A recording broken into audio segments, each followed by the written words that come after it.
Hello friends, मैं एक बार फिर स्वागत करता हूं अपने YouTube channel B pharma technical education AKTU में। आज हम लेकर के आ गए हैं फार्मास्यूटिकल ऑर्गेनिक केमिस्ट्री सेकेंड का नेक्स्ट वीडियो लेकर के, जिसमें हम बात करने वाले हैं बेंजीन का स्ट्रक्चर के बारे में। तो अध्ययन कर चुके थे, आज उसके आगे का प्रोसेस है जो कि बहुत ही इम्पोर्टेंट है।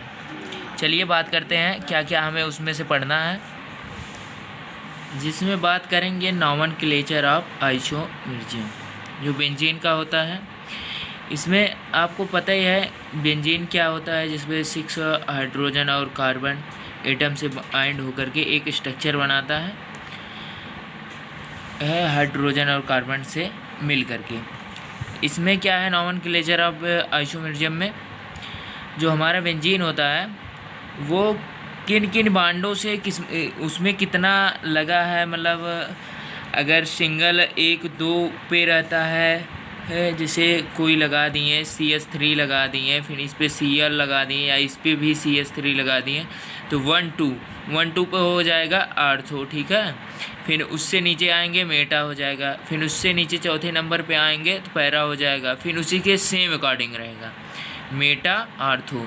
जैसे कोई क्रियात्मक समूह लगा दिए, जैसे COOH लगा दिए, ठीक है।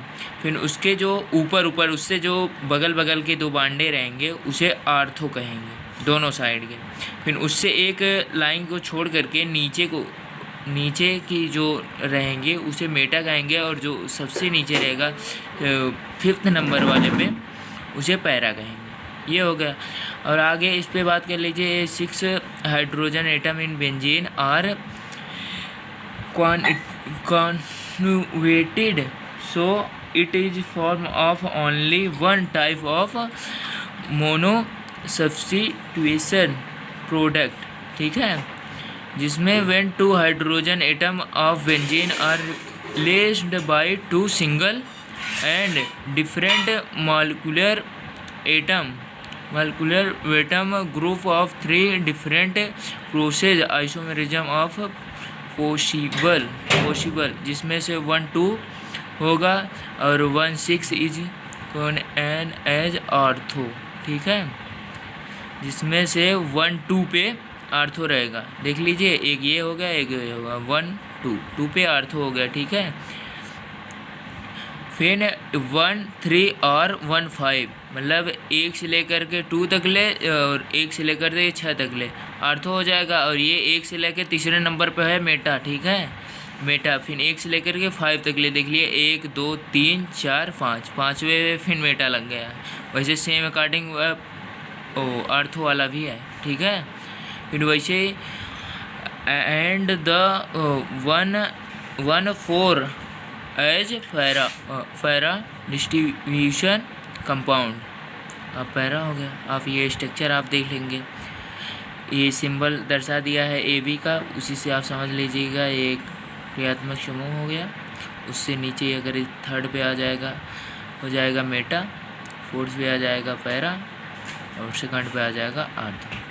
1-2 से हो गया, 1 से 3 हो गया, 1 से 4 हो गया। आगे बात करते हैं जो प्रेसिपिटेशन ऑफ बेंजीन, ठीक है। ये बहुत इंपॉर्टेंट है, 10 नंबर में ऐड करके लिखना है, ये सब जितना है सब ऐड करके लिखना है। Precipitation of benzene from alkene.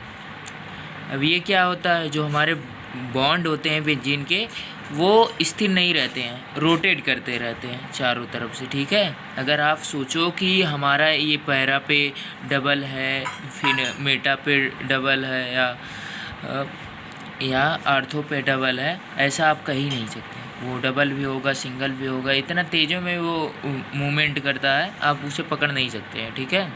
Benzene is precipitated from the ethane by a process of cyclic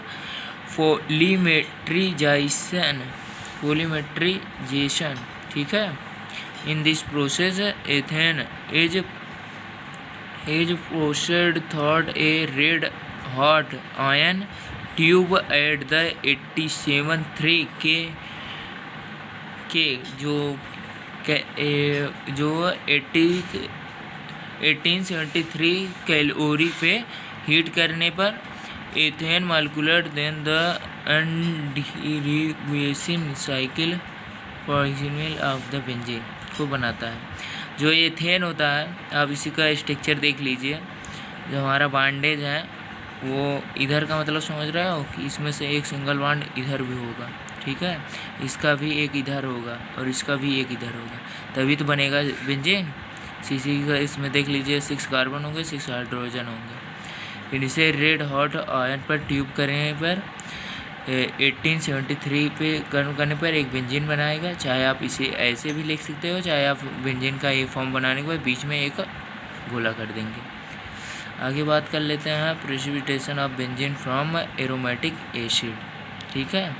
इसमें क्या होता है, जो प्रेसिपिटेशन फ्रॉम एरोमेटिक एसिड होता है वो decarboxylation in this process sodium salt. ये आगे आप देखिए, सोडियम जो बेंजीन होता है उसे हीट करने पर soda limit to the producing benzene along with the sodium carbonate बनाता है। आगे देखिए, आगे हमारा बेंजीन हो गया। ये जो COOH हो गया, जो सोडियम बेंजीन में आता है, ठीक है, और इसे NaOH के साथ जोड़ने पर क्या बनता है, CaO के प्रेजेंट में हीट करने पर बेंजीन और सोडियम कार्बोनेट प्राप्त होता है, जो Na2CO3 है, ठीक है। और एक होता है जो बेंजीन के साथ फिनॉल का रिएक्शन कराते हैं। ये तो बहुत ही इंपॉर्टेंट है, आगे आप पढ़ेंगे फिनॉल के बारे में, ये भी उससे ही रिलेटेड आता है। आप इसे ऐड करके लिखेंगे, आपका 10 नंबर तो फिक्स ही है। Benzene can be precipitated from the phenol tube. Their reaction in this process of pound of phenol or faucet overheating zinc duct reduce them from the two benzene। देखिए, एक phenol का structure हो गया जो benzene बनाने के बाद उसके ऊपर एक OH का फॉर्म ऐड करते हैं और जिंक के साथ हीट करने पर हमें क्या बनता है कि बेंजीन प्राप्त होता है और एक जिंक ऑक्साइड प्राप्त होता है, ठीक है। ये हो गया, ये हमारा बहुत ही इम्पोर्टेंट टॉपिक था, इसे ज़्यादा से ज़्यादा अपने दोस्तों में शेयर करिएगा। चलिए मिलते हैं नेक्स्ट वीडियो में। Thank you for watching.